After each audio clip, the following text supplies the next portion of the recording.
Terence Crawford is the next guy. Most people who follow the sport closely have his name on the tip of their tongue.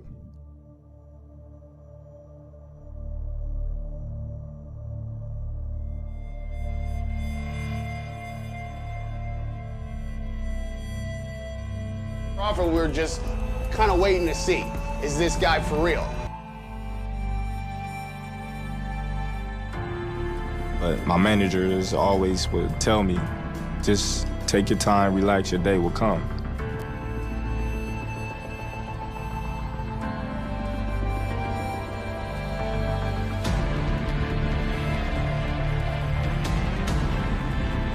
Crawford looks functionally ambidextrous. Crawford is the closest thing to Marvelous Marvin when it comes to switching that I've seen in 20 years.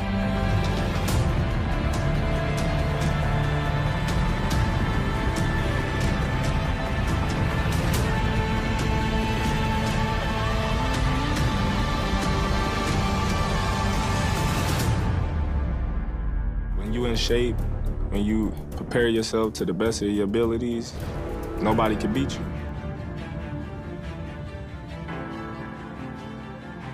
The fighting pride of Omaha, Nebraska, Terence Bud Crawford.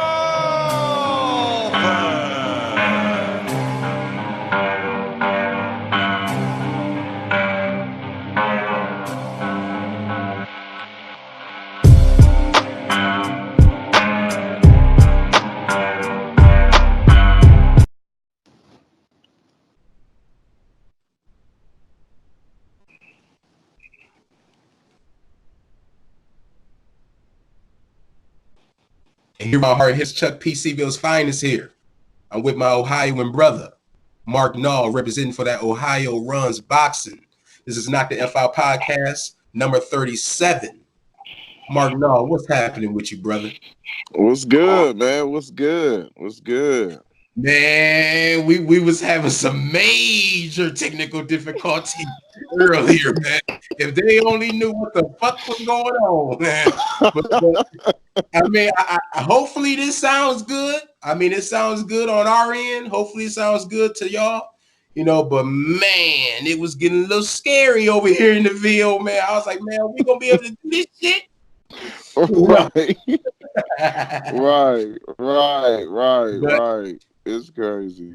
But yeah, man, hey, it's gonna be a damn good night. It's gonna be a damn good night when we got a damn good fight too. Too bad it's on that.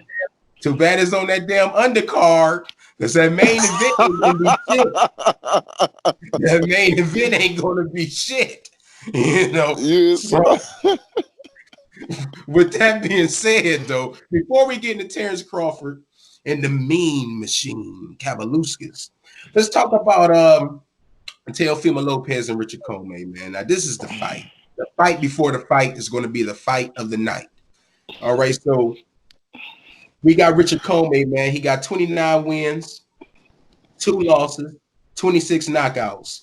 The reigning champion defending against Teofimo Lopez, coming in with an undefeated record of 14-0 with 11 KOs.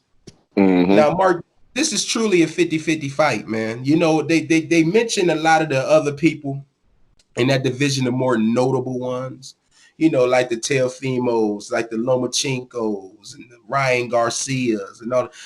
But they always it just seemed like Richard Commey kind of get thrown to the wayside, but he is right up there with the rest of them.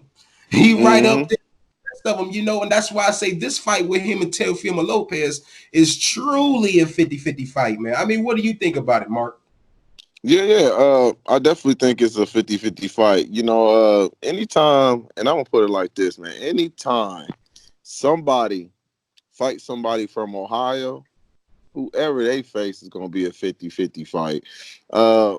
We got some of the best fighters in the world, man, and some of the experience. And Richard Commey fought one of them for a world title, man. And some people even felt he won that fight, which, my personal opinion, not even trying to come from a biased standpoint, I think Robert squeezed those last 2 rounds in those championship rounds at the end, even hitting him with a big shot, which he didn't go nowhere. His legs, man, I don't know what type of crunches he be doing with those legs, but man, he should have went down. But yeah, I think it's definitely a 50-50 fight, man. I got nothing but respect for Richard Coleman, man. He didn't put some boys down. It's gonna be good, man. I think it's gonna be definitely a fireworks. But yeah, I definitely think that's what it's gonna be. That's gonna definitely be a good fireworks. 50-50 for sure. No matter how you want to look at it. Man, you had to bring his motherfucking ass up, didn't you, man? You had to bring up that damn E-Bunny, man. Hey, man. I watched that fight, man. I said, man, that was by far, man. I said E-Bunny was throwing in that motherfucker. And that 12th round, and see, this is what, and we kind of talked about this before. We talked about this earlier. But that 12th round, man, when E-Bunny rocked the fuck out of Coleman, man, I mean, and rocked him real good. You know, even though Coleman, he recovered, you know, they went on ahead, you know, Robert Easter, you know, he won with that decision. I swear for God, man, when E-Bunny melted and fell to that damn mat, man, I melted and fell to the floor when they announced the I ain't lying. But yeah, man, I had said, I don't know, man. I might put a little question mark on Comay's chin, man, because I said if Teofimo Lopez hit his ass, if he hit him with a good one, man, you know, he hit like a mule, man. I don't know, man. Comay, that could be it. That's all I'm saying. That's the only thing, because I was giving the edge to Richard Comay. But I said, damn, man, will he be able to take that power from Teofimo Lopez if he hit him with a clean? Because we know E-Bunny ain't no world beater. Like I said, I say he the Kevin Durant and the Brandon Ingram of boxing. He ain't no world beater. But he rocks your motherfucking ass. That kind of little light bulb. I said, now Teofimo Lopez hit him like that, man. I don't know, man. That could probably be the end for Comay. But who you got in the fight, though, man? You edging Comay? Yeah, I'm a bit. Oh man, yes, it's tough. This is one of those tough fights. It doesn't even matter if I'm right or wrong, just because I like both guys. Yeah, exactly. Yeah, I've been following Tio Lopez since the amateurs, and I'm gonna tell you exactly how I found out about him before the world knew about him, and him trying to become Olympian and everything. Dante Boxing Nation was introducing us to Money Powell the Fourth. I don't know if you heard of Money Powell, but no, I ain't never heard of Money Powell, but I damn sure heard of Dante's Boxing Nation, though. That's my boy. Okay. Well, Dante introduced us to Money Powell the Fourth. You know, and Money Powell is very solid, man. I might have to show you footage on him, but anyway, he's just rough, man. He showed his sparring on Money Powell, and I was just like, whoa. So I was like, man, he was dropping guys, man. This boy can hit, man. He sit down on his punches. He can really lay the leather. So I was watching him, and I remember Dante Boxing Nation did another video on him, and they asked him, where do you who do you get some good work from, man, in sparring? Because it seemed like all the highlights he was getting, he was just dominating guys, man, going around different states. And without hesitation, he said the Montgomery brothers. He said, without no doubt, he said the Montgomery brothers, and these guys, there's three of them. So I'm gonna introduce you to these fighters. They're from Mecca, Georgia, and I think Mecca, Georgia. Yep, Mecca, Georgia. There's three of them: Malik, Mikhail, and Mike. Wait a minute. Hold on. You said Mecca, Georgia, or Macon? Macon, my bad. I think it's Macon. Macon. Yeah. I got an uncle that's staying Macon. That's how I kind of figured out. Macon. That's what I'm trying to say. Yeah, Macon. Yeah. It's three of them though. So I think like Malik, Mikhail, and Mike. I believe it's three brothers. All of them cut the ring off, bring it to you. All of them good. Now I seen highlights on them. Leading up, I seen these guys, so I just started following them. I was like, wow. So Malik went to the Olympic trials, I believe. He made it all the way to the trials. And he was fighting this one guy, and I'm looking like, damn, this motherfucker is taking his pressure, is turning him, and just hit. I'm like, who is this kid he fighting? And it was Lopez. So I'm looking like, oh snap, who is this kid? So it took my eyes off the Montgomery brothers. Now I'm focused on this kid who just, took this pressure and was just dancing around, Malik. Malik's still a great fighter, but I knew how great Lopez was going to be because I was looking at the Montgomery brothers and seeing how they was doing in the amateurs and stuff. So I was just like, wow, so I caught on to him and was talking about, but nobody even talking about, he wasn't even signed the top rank. So, but I was trying to give him buzz and I was letting people know about him. And I don't think he made the Olympic trials. I don't know if he made the Olympic. I don't think he made the Olympics. I don't think he was on Olympics team, if I'm correct. But make a long story short, that's what I've been. That's how I knew he was gonna be good, man. I've always seen that. I've seen that from back in the amateurs, man. I knew that kid was gonna be good. So, and he's showing it. He's showing it, bro. He's showing it. So the Montgomery brothers. You said it's 3 of them, right? Absolutely. Are they better than the Bartholomew brothers? Who? Because them motherfuckers, they've been looking like shit as of late. It's 3 of them too, and them motherfuckers looking terrible. That's funny. No, all these cats is good. And I'm gonna tell you, I like watching fighters like that, and they don't get that much recognition. They don't get that much buzz. A lot of people know them through the amateurs and like hardcore fighters, they know them. But the mainstream and the people who watch Mark, they don't know about the Montgomery brothers. So when you start hearing buzz about them, I think Malik just turned pro. I think he 3-0 or something like that. I don't know about Mikhail, but they follow me on Facebook, so I'm gonna have to look them up and see what they're doing too, because all 3 of them follow me. So I mess with them heavy. I like them. So, but Lopez, like I said, you seen levels. I was just like, whoa. So yeah, you seen levels, man. It's levels. Hey, man, nothing against the Bartholomew brothers, man. I got love for them Cuban fighters, man. But but they definitely seen better days. That's for damn sure. But now let's talk about this main event, man. Let's talk about this main event. We got the green machine, as I want to call him, Cavalucci, coming in with no losses, 21-0, 17 knockouts. Absolutely. And he'll be going against the best welterweight on the planet. And Terence Bud Crawford coming in at 35-0 with 26 KOs. Now, Mark, I usually, do things a little different. I usually wait to the very end to get my prediction. But fuck that, man. Bud is going to beat the Green Machine's ass. Okay, I got a 7th round stoppage by Terence Bud Crawford. I ain't no point in waiting and all this other shit. Terence Bud Crawford gonna beat this boy's ass. All right. Do you want to give your prediction before we really peel back the onion on Bud Crawford? Yeah, I'm gonna give you my prediction. You're gonna be surprised. I think it goes the distance. I think it goes 12 rounds. I think you going the distance with this boy. I'm trying to tell you, I've been watching him, man. I've been watching him for a while, bro. This is another guy who don't get enough credit because a lot of people don't know who he is. He's a two-time Olympian. His last, I think he won a bronze medal, and I think he won silver too. But his last Olympics, when he was in the Olympics, he lost to the guy from Argentina who beat him and Earl Spence. So imagine having that as an amateur background. When you fight, you beat Earl, then you fight the Green Machine, and you beat him. So the guy he's from Argentina. See, this is why I love this boxing, man. I do my research, I study this stuff, man, and I look at it and just like, wow. So Green Machine. That's why I brought your ass home, man. I know you do your damn homework, man. I'm a C average at this, but you a fucking victim, man. That's why I brought your ass home.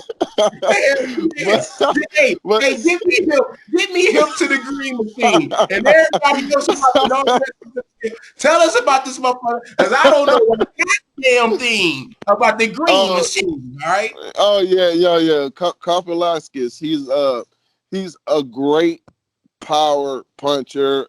but like it, like always, I always pick the boxer over the puncher. Terence Crawford is one. Not only he can box, but he's versatile, man. So when it comes to styles, you're a fool to pick against Crawford. But I think this fight could possibly be rough for Terence, because I think Green Machine is not gonna come in trying to really be technical or trying to settle. He's gonna be dirty. He's gonna make it make it a real dirty looking fight. Terence Crawford have signs where he takes it personal. He can get personal at times where, you know what I mean, you can catch him, you know what I mean, in a way. Terence get hit sometimes, even with Benavidez, he was getting touched up, and he really was trying to get Benavidez out of there. You know what I mean? Benavidez, he was trying to get him out of there, and you could tell it was really, really personal. So I can tell, I wouldn't be surprised. That's what I'm gonna tell people. I wouldn't be surprised if he can go the distance with him. I think Crawford definitely still win, but Green Machine got a puncher's chance. If I tell people about, a puncher's chance, a fighter got a puncher's chance, this guy got a puncher's chance. He actually beat one of my Ohio guys. Well, he beat two of them, but one of them is Prentice Brewer, and he's out of Cleveland. And I was supposed to tag you in that.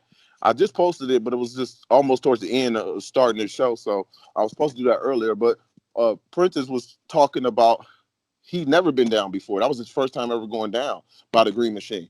He knocked him down, man, and he had to remember what Willie Nelson told him, because they close. Him and Willie Nelson, and from Cleveland, they're close. And he said he had to grab the ropes and get up. But he said his description, when you get time, watch the video on my wall. But he said he never felt anything like that before. He said even when the Green Machine was hitting his arms, bro, he felt that shit. He said he felt it when the nigga was hitting his arms, bro. So he was just his honest opinion. I like him. He's a realist, man, and it takes a lot of heart to talk about your loss like that, because some people can't do that, you know what I mean? But he was just talking about it, you know what I'm saying? Like, yeah, the dude, he don't even know how to pronounce his name, but he said the dude can hit. And it's not taking nothing away from us. Like I said, he's a great puncher. I wouldn't be surprised, and I'm going to tell you now, because style make fights, but he can arguably be still in the top. Once Terence beat him, like I think Terence is going to beat him, but I still think he's going to be a live dog, man. I think he can still be a live dog because he got great punching power, but Terence just know how to adapt. So I think if he can't get Terence out the first 4 rounds, like some people predict Terence get hit a lot and then he turns it on, you don't want to get hit by the Green Machine. You know what I'm saying? You don't want to get hit by him early. And that's the only thing. If he got a chance to win this fight, he gonna have to do it between 1 and 4, because after 4 rounds, Terence Crawford have collected all the data, and he now is identity theft. He's about to use everything you got against you, and that's it, bro. Like that's it. Now going for the kill, I just don't know if Terence is he's gonna respect this man's punching power, bro. I'm telling people, they can say what they want. A lot of people might criticize Terence for going 12, because they're gonna be like, man, who is this dude? And you didn't get him out of there. And I'm like, I'm gonna tell people, I was like, hey, this dude got some. You gotta respect a guy's punching power. But I'm gonna see if Terence gonna want to mix it up with him. And if Terence got just the quicker hands, you're gonna see all that. We're gonna see. But he's a dangerous fighter, bro. He's definitely a dangerous one. Do me a favor now, Mark. Mute your mic, man. Mute your mic. Okay. Because now I'm about to really dig deep and peel back the onion on Terence Bud Crawford. Now, first of all, now I know you got the mic muted, and you done sit up here and you done got me hyped for this motherfucking fight a little bit, man. I'm gonna have to change this motherfucking name from the Green Machine to really the motherfucking Mean Machine if he like that, man. I've been trolling the fuck out of this motherfucker, man. But okay, I'm gonna keep my eyes peeled for this motherfucker. I still think Bud gonna beat this motherfucking ass. All right, I still got a 7th round stoppage for Bud in this fight. But now let's talk about something, man. Let's peel back the onion, man. Now, I love Bud Crawford, man. My favorite motherfucking fighter on this motherfucking planet. Okay? Point blank, period. But we got a problem. All right. Now, the Bob father, Bob Arum, had did this fucking interview. Now, the whole boxing world know about this interview, okay? I think it was the Boxing Voice that interviewed him. And this motherfucker Bob said that Terence Bud Crawford, in other words, got a lifelong contract with ESPN and Top Rank. When I heard that man say that, man, my heart dropped, my head dropped. I just shook my head, man, because that told me a lot. That's telling me 9 times out of 10, man, we're not going to get those big mega fights. We're not going to see Bud go against the likes of the Danny Garcias or the Sean Porters. And most of all, and most importantly, the Errol Spencers of the world. And with Errol Spencer's condition, Bob Arum just did another interview saying that fight might not, he said he don't think it's going to get made in 2020, or it possibly might not get made in 2021. I'm like, motherfucker, are you kidding me right now? So when I hear this, a lot of people want to place the blame on the Bob father. But man, I don't know now, man. I think you kind of got to point the finger at Bud. Bud should have known that he been doing, it's been media week, it's been fight week. He been doing all kind of interviews talking about it ain't no other side of the street. You see the Fury and the Wilder fight getting made. Brother, it's definitely another side of the street. It's definitely another side of the street. You know how hard it is, even though that fight being made, but it's a lot of money into that fight. Al Heyman and Bob know what's up. They ain't stupid. It's a lot of money into this fight. What the fuck Bob needs to start doing with Bud, though, however, this is the problem I got with Bob. He doesn't promote this motherfucker. He don't promote him like he promote the Lomas and the Furies. He don't promote them. Now, granted, it's all about the money, but you damn sure ain't gonna get the money if nobody knows him.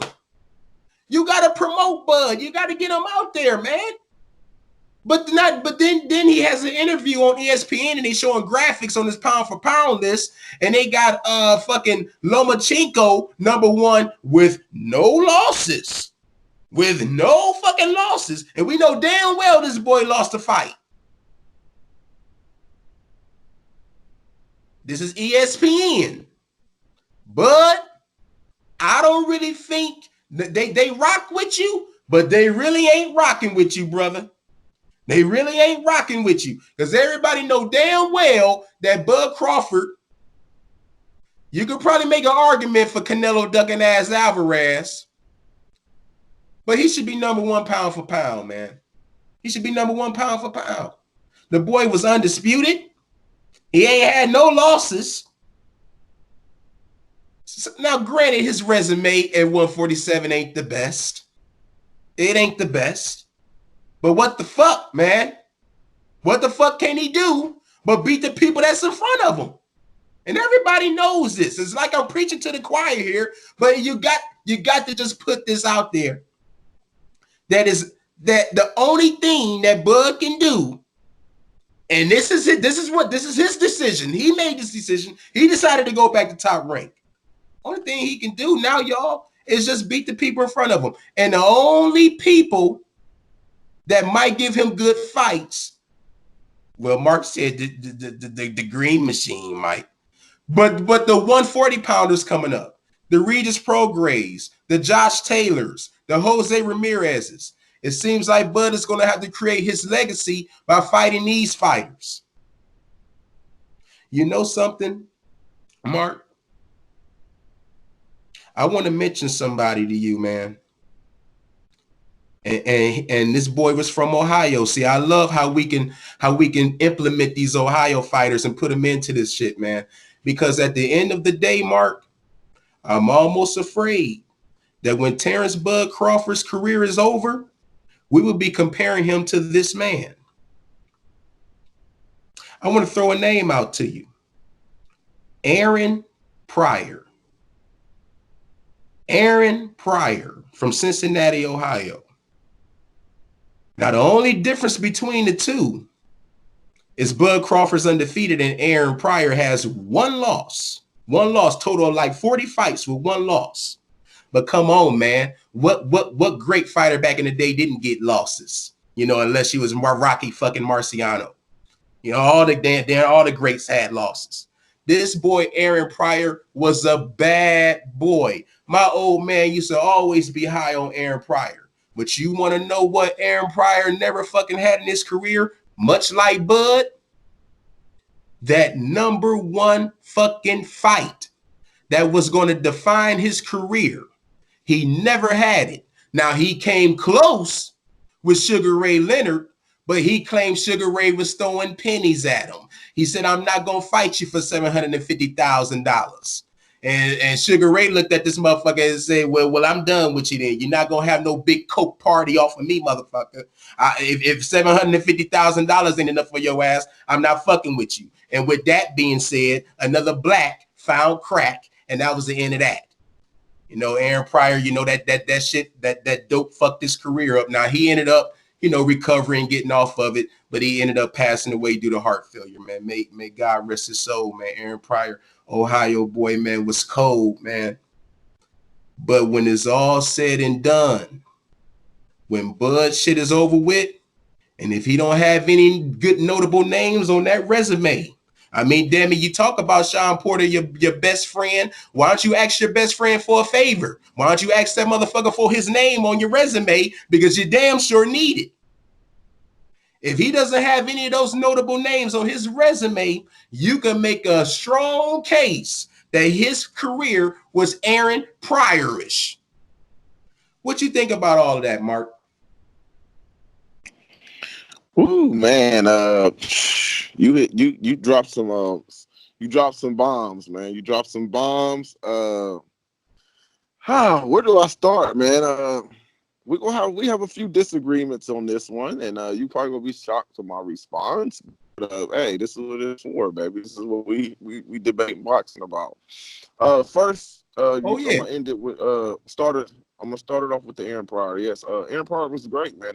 He had who did he fight? I forgot his biggest fight was with I forgot his name, man. When they was talking about the bottle, and he fought him twice. I think he fought him twice. He had I can't remember his name. I know exactly who you talk about. Yeah, he fought the boy twice. I can't remember his name. Yeah, I forgot his name. Yeah.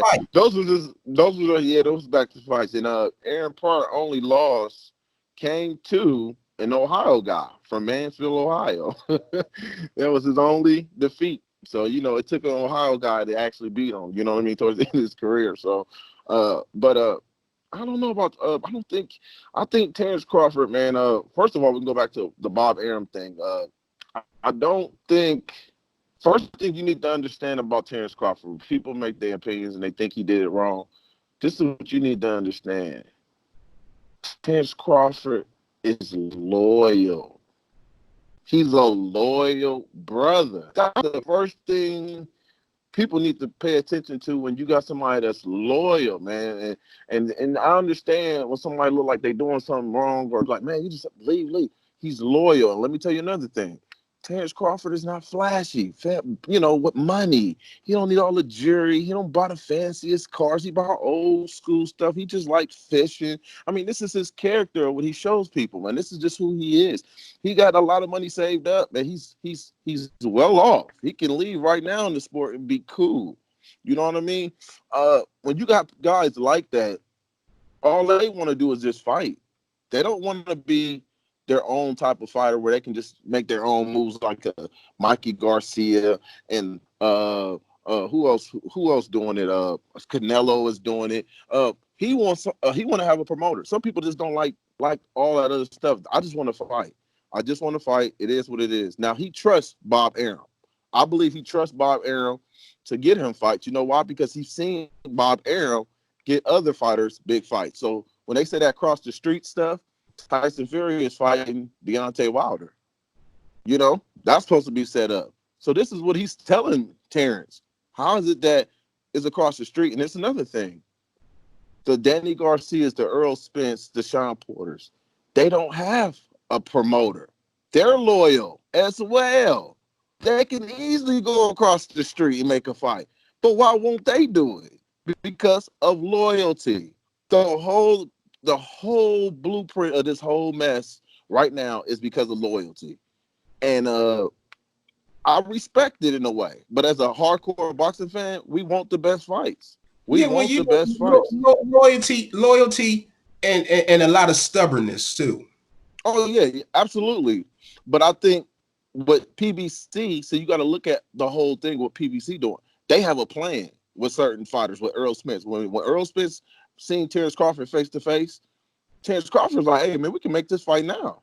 Earl Smith told him, "Hey, I got a plan. I got to fight Sean Porter. Then it's gonna be Danny." He already telling them the blueprint what they got for him because boxing is starting to get to the point now.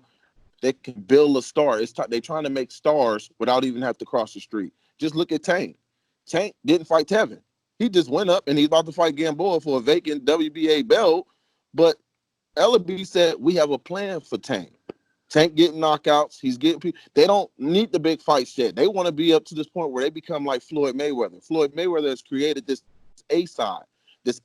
So everybody trying to get in position. This is like Earl Smith. Earl was never talking A side talk. He just wanted to fight everybody. As soon as he started getting some buzz, I'm the A side. Like what? Now you the A side. This A side and B side stuff has destroyed boxing. Back when Don King was back in the day, Don King it wasn't no A side because he was the A side. Don King was the A side. You ain't never heard nobody talking no A side because he was the A side, and that's why he made all the best fights. People can say what they want, but Don King made all the fights, man. He made the best fights because he was the A side. And the problem is we got egos, and people don't want to cross. But back to Bob Arum. A lot of people, Bob Arum make fights, man. I think he's been promoting Terence Crawford decent. Now, coming from a promoter standpoint, you got to understand it's hard to really sell a guy who doesn't talk as much. Let's go back and look at Andre Ward.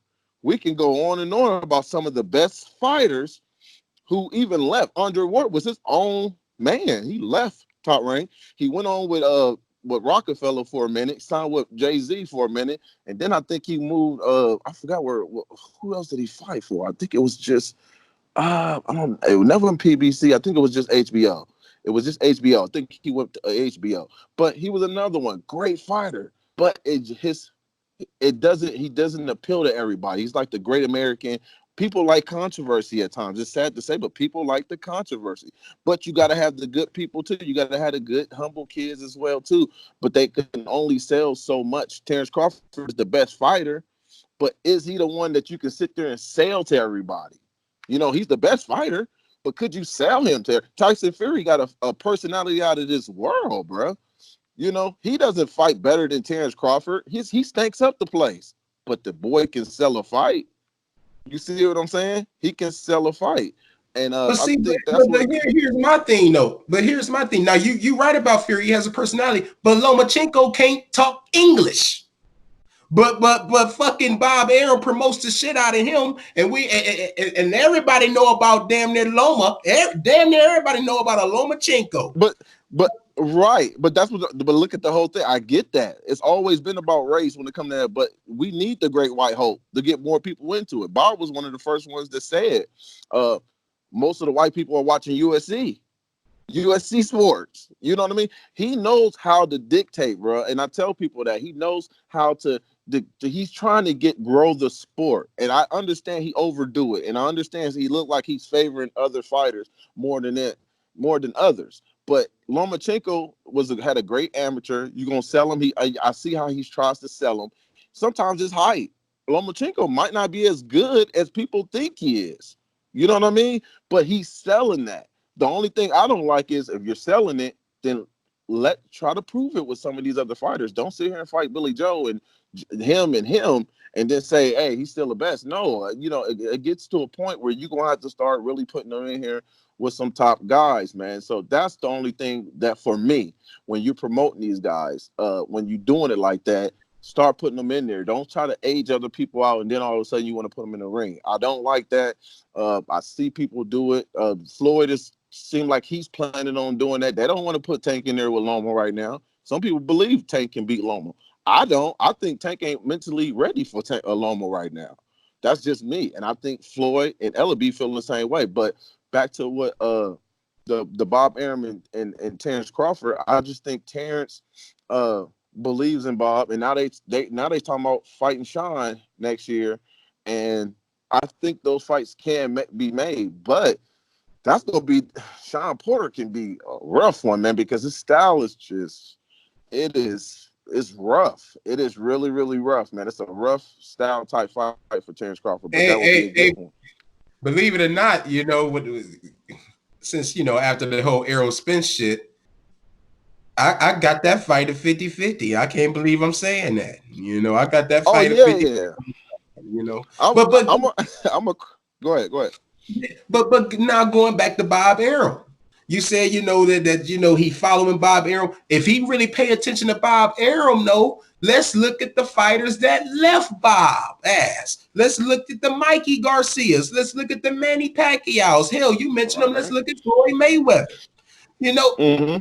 But they wasn't getting the satisfaction that they felt that they should have been getting from Bob Arum, and they left. And now look at what they done did since they done left. Come on, man. Mayweather enough said. Look at Mikey Garcia still getting big fights, man. Now he about to fight fucking Manny Pacquiao. Yeah, it's true. Some fighters he did do. I look at it. All promoters are not perfect, man. Let's talk about Jamel Herring. He left Al Heyman, one of the only fighters that actually really left Al Heyman, bro, and he's doing good. He got the WBO over there in Top Rank. We can do that with Eddie. What's his name? Andy Reeves. He left Bob Arum. A lot of people left De La Hoya. I mean, you can do that with a lot of fighters, but I do see your point. I'm not trying to cover that up. Bob Arum ain't the best. Don King wasn't the best. You know what I'm saying? They pick and choose their fighters, but Manny Pacquiao, I believe him in. This is my personal opinion, and speaking from a promoter's standpoint too, from a promoter's eye. Bob Arum and Manny Pacquiao had a great relationship, and he almost treated him like a son. Now, even Manny Pacquiao sometimes felt like he was taking money, I heard, but at the end of the day, they had a long relationship, and therefore, that's why I don't think Bob. He respected Manny enough towards the end of his career where he was giving him fights that fitted him. He wasn't just putting Manny in there with the best. Manny was picking. Freddie Roach was helping matchmake him when they was trying to. Or when Terence Crawford wanted that fight, they was fighting Chris Algier, Ruslan. Who else? Brandon Rios. I mean, they fighting guys that's gonna make Manny look good, and I think he had enough respect that he didn't want to put the young dog on him because Manny didn't pay his dues. So he was more like, I'm going to protect Terence from hurting you or from getting that fight from you. So I'm just going to hold back. And if I do that, you stay with me. Stay with me to the end of your career. And Manny was like, no, I'm gone. So Manny left up out of there. And I believe Bob was trying to keep him by saying, look, I ain't going to even give you Terence Crawford. Just stay with me. We can fight him because they was fighting. This is my point. This is the reason why I said that. They was taking fights that they had no business taking. Why would you fight Timothy Bradley a third time when you personally, Manny, believe you beat him the first? You beat him the second. So why fight him the third time? The pay-per-view did horrible. So, I mean, this is just coming from me looking at the situation. Why are you taking that fight? Why are you taking Timothy Bradley for a third time when Crawford is right there on the table? I believe that Bob was trying to keep him by not giving him Crawford because Crawford was the up and coming. And I think everybody know that Crawford beats Manny Pacquiao. It's not even close, bro. I think Manny gets exposed. He takes all. I ain't gonna even say exposed, but he pretty much takes all his tools away. Because he's versatile. Nobody ain't really dealt with a guy that can switch from orthodox to southpaw like that, man, and bring the pressure. So that was just my right. Now here's my thing though. Okay, you protect Manny, but you take away that legacy fight from Bud that he need. You know what I'm saying? That didn't do. No. You know what I'm saying? That didn't do Bud any justice. But you got to think about. it. Look from a promoter standpoint. You still making $20 and $30 million fights with Manny. no matter what. Yeah, he the best style. About that. Bud ain't getting that. Bud ain't gonna do that right now. So I mean, if you thinking about money, like most of us do, you gonna try to keep your hands on the legend because Manny, like I said, he went across the street and he got fights that fit him, and it made him look even greater because Broner is a great name, but we all knew what the deal was because most people like Broner, and we keep believing in this guy for some reason. You know what I mean? Like every time Broner comes up, he gonna sell the fight. You know what I mean? And you get pumped. So that was the perfect one for him. It was a great match. Keith Thurman was a good fight. Everybody felt like it could have been a 50-50. They felt like Keith Thurman, he was off for a little while. He didn't look good against Lopez, but I still thought that was a fight he should have won. You know, he came back strong on Manny. He came back strong, so it wasn't even like Manny dominated him. He got that knockdown, and Manny slowed down at the end. So they definitely wouldn't do a rematch with Keith. I think Keith would definitely be more prepared. I think Keith beat him in a rematch if they ever fight. But the point is, Manny came and got those two fights, and it looks like, oh, look, he's across the street. And look what he's doing, and people get deceived. And I'm gonna tell you, man, people get deceived. They think Manny was the A side. Crawford, if he crossed the street, he's not the A side. He's the B side. You know, when you got these guys crossing the street, they're pretty much like the A side. Mikey Garcia was like the A side, you know, but he fought Terence Crawford. And you got to think about Mikey. Why did he leave and didn't want to fight Crawford? You got a lot of these guys didn't want to fight Crawford either. Crawford ain't got a belt. When he move up and get a belt, whatever, when he get a belt. It's across the street. They kept moving the needle, man. They kept Keith Thurman. Who has he fought? You know he's good. Y'all keep talking about who has he fought. That's like me going to Kroger's and I'm 14 years old trying to get a job, and they say, oh, are you experienced? No, I'm not experienced. This is my first job. I keep asking if I'm experienced. Can I get this opportunity? You see what I'm saying? Like, I'm trying to get in. So the fighters know Terence Crawford is good, but they sometimes, like I said, as a fighter, if you really love the sport and you care about the other fighters, man, y'all fight because y'all both need to eat and feed y'all family. Because at the end of the day, that's what it's about. It's a strong possibility we don't get some of these fights, but I wouldn't be too mad just for the simple fact Terence Crawford can build a legacy on the other side, and like the Regis Prograis and Josh Taylor, those are still good fights. You got guys at 154 that can drop down to 147. This is boxing, man. Names come out of nowhere where you be like, what? You know, you just be like, what in the world? So you get it all the time, man. You get it all the time. And but that's just what my opinion on the whole situation, man. I hate that this award. Like I said, there's some fights that we just never gonna see. We'll never see the Kovalev versus Adonis Stevenson. You know, we did never see that. That was a fight we were supposed to see. The Buster Doug, what's his name? Riddick Bowe versus Lennox Lewis. We were supposed to see those fights, man. Lennox Lewis threw the belt in the trash. You know, they showed that he threw the belt in the trash. I think it was Riddick Bowe, not Lennox Lewis, but he didn't want to fight Lennox Lewis. So some of these fighters, man, they just it's egos too. But at the same time, let me ask you this. Mm-hmm. I'm gonna put you on the spot. Yeah. Do you think that we will ever see Terence Crawford versus Errol Spence Jr.? You put me on the spot for real. I don't know. That's the $1 billion question.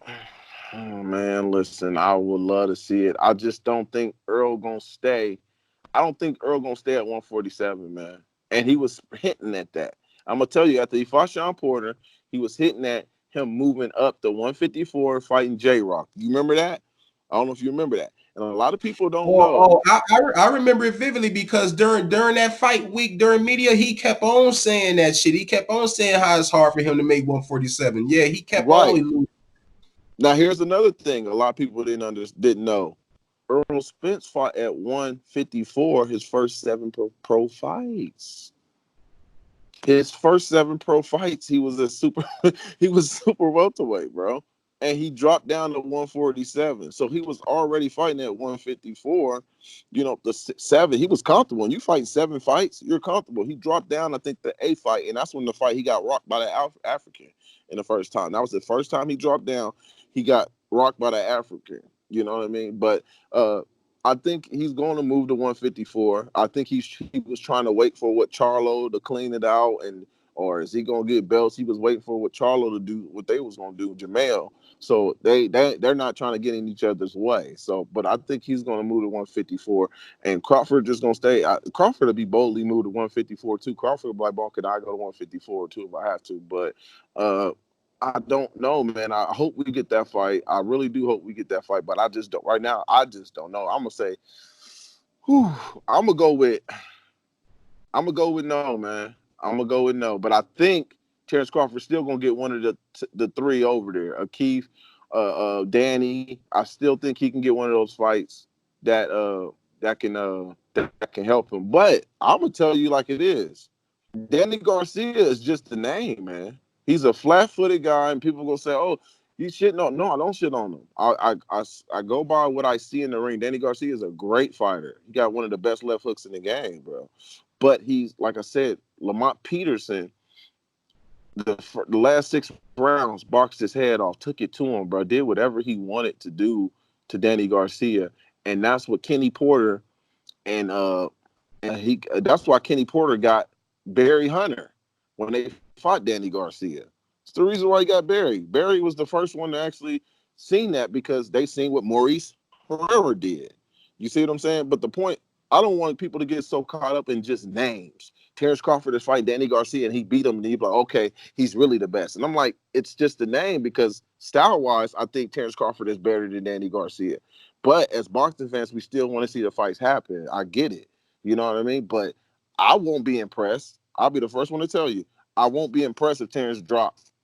I'll be impressed if he drop him, because Danny got a chin, but I wouldn't be impressed he outboxed him and just beat him 12 rounds. But I wouldn't be impressed, because I never thought Danny could stand a chance against Terence Crawford based on the styles alone and what I've seen in previous fights out of Danny Garcia. Can he work on it? Can he get better? Yeah, but I haven't seen it.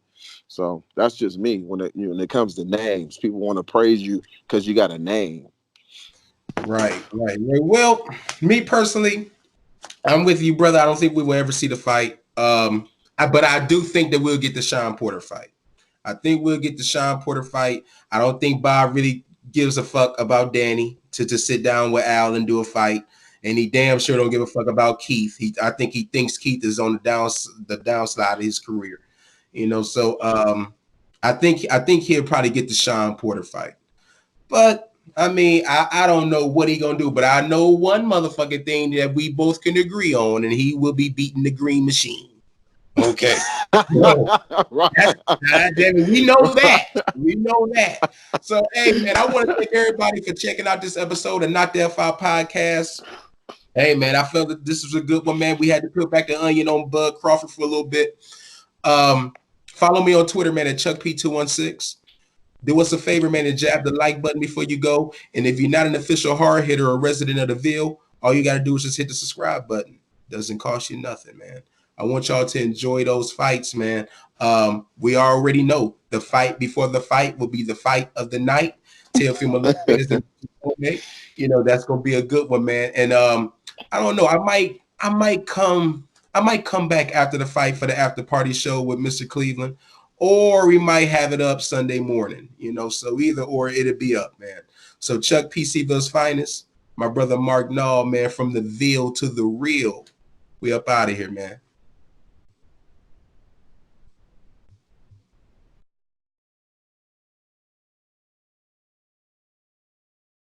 Terence Crawford is the next guy. Most people who follow the sport closely have his name on the tip of their tongue.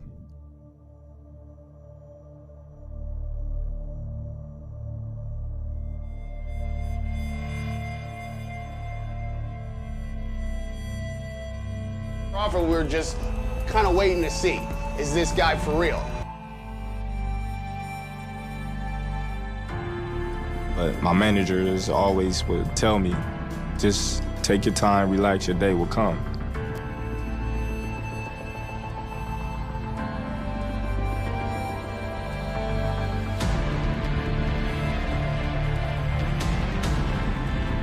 Crawford looks functionally ambidextrous. Crawford is the closest thing to Marvelous Marvin when it comes to switching that I've seen in 20 years.